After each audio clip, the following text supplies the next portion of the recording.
Sa puso ng Cavite, may isang lumang bahay na matagal nang iniiwasan ng mga tao.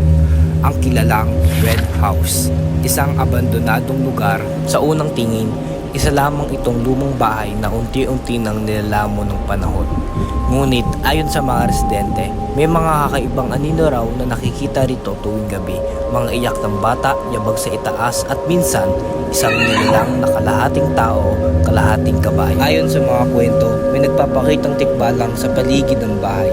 Isang nilalang na mahilig manligaw ng tao sa dilim.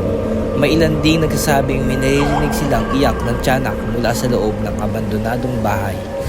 Hanggang ngayon, walang may gustong manatili rito pagsapit ng hating gabi dahil para sa marami, ang Red House ay hindi lamang simpleng abandonadong bahay, kundi tahanan ng mga nilalang na hindi nakikita ng ordinaryong mata.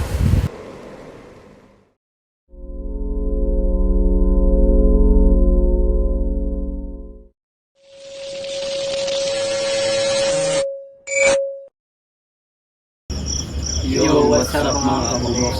For today's video, andito nga pala tayo sa Pulang Bahay. So, madami nang nag-explore dito, no? Lalo na sila Aga, no? Gossip Chilita. Sila Boss Dino rin. At marami daw silang nararamdaman. Kaya ngayon, titignan natin kung meron nga ba o wala. Susubukan natin guys kung may ma-explore pa. So, dito tayo dumaan dahil sarado ang harapan. So, kung napanood yung video nila, dito sila ano yung nilaro nila noon, pre? Spirit. Basta may nilaro sila. So, pasok na kami. So, dito po, yung mga kaparamdam ng tikbalan, ang mga tsana. May puting babae ito dito nakita siya ng panganglayan si Kagawad. Tsaka may mga ingay. So, guys, creepy dito, sisili po. ang kwento dito ay sobrang daming tumira dito pero walang nagtagal dahil Iisip karamdam. iisa ang mga nangyayari. Iba yung hangin talaga eh. Isa yung nangyayari na kung mga nagkakasakit, di ba? Mga nagkakasakit. Kundi man may nakikita sila dito ng tikbalang. Kaya ganito ka-creepy to eh. So guys. Yung bisa na. Kisa.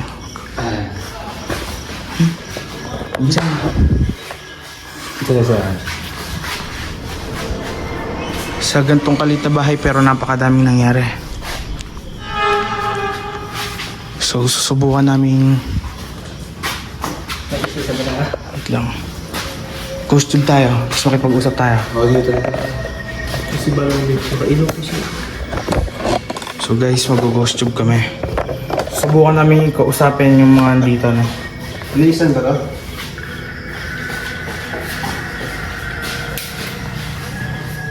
Dito tayo sa baba. Okay.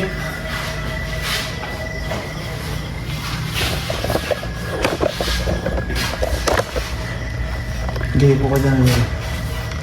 Buka dyan. Nag-gusog tayo. Kaya natin silang kausapin. Kahit na bayad. Tinawag ko dito. Tulungan mo lang. So, may kasama po ba kami ngayon dito? Dito sila sa ano? May kasama po ba kami ngayon dito? Hindi? It's possible. Pwede na. Possible. Pwede naman eh. Pwede naman. Pwede naman. Ilan po ba kayo? Ilan? Ilan po kayo andito ngayon? Tsaka ano po ibig sabihin yung posible ba? Pwede naman. Pwede naman. Ano po ibig sabihin nyo doon? Asa ba na yan? Saan kayo ngayon? Dito rin may nakita si ano kagawa na Nakatayo. Tapos live doon niya. Dito. So, kung gusto nyo nang makita, punta nyo na lang yung page ni Kagwag. Okay, dito na. Okay Are lang you ba? okay? Opo, Yes, okay lang po kami. Okay lang. Kayo po ba? Matapos na po namin kumain. Kaya mo ba?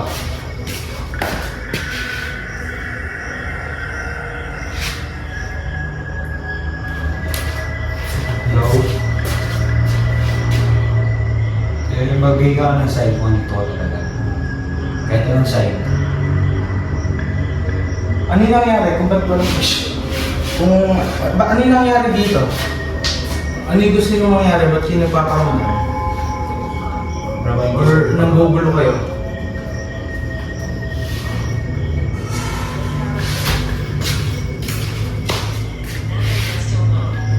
Ano gusto mo? Gusto namin malaman kung ano yung nangyari dito at kung bakit kayo nagpaparamdam. Kasagutan sa mga tanong natin. Ano yung gusto nyo ipayuhati or ano? Bakit nangyari to? May naging problema ba? Guys, napakainit na malamig. Nakakalaki ng ulo. Abay, init. Malamig eh. May kwento pa ba dito? Hindi nga push. So yung mga tikbalan dito. May nakatingin sa'yo eh, no? Buhos sa mga bigtana, no? Hindi mo alam kung meron ba na. So, tayo naman guys. Diba ako ba? Tapos yung gilid ng bahay na ito, diyan na mayroong mga sagingan dito. Tara, tingnan natin yung nasa labas.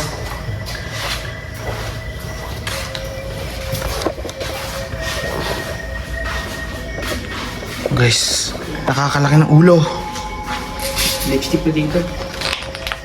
Nakakalaki ng ulo guys. Dito. Ano? Nakakalaki siya ng ulo guys. So dito sa gilid niya, meron pa pala. So titignan namin kung ano yan dito. Ano. So ano, swimming pool o bahay din na hindi natuloy?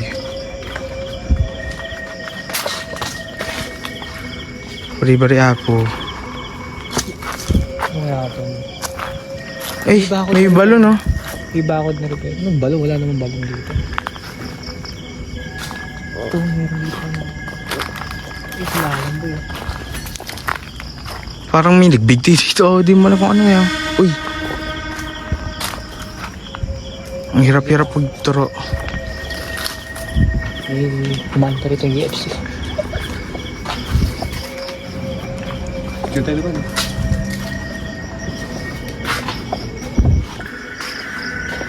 Sira-sira.